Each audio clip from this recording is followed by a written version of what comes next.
Welcome back to another technical video. Today we're going to be going through your question, answering it, and hopefully finding that solution.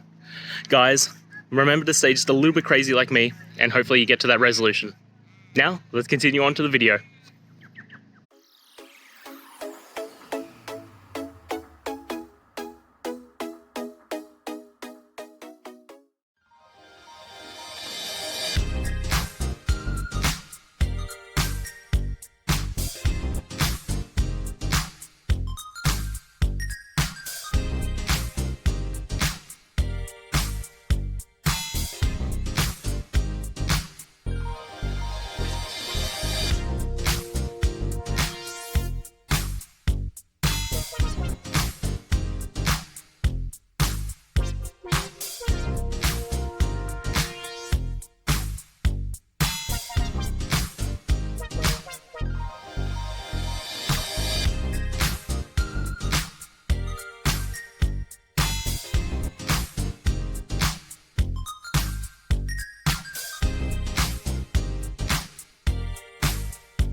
And that's it, guys. I hope this video has helped you find that solution that you're looking for.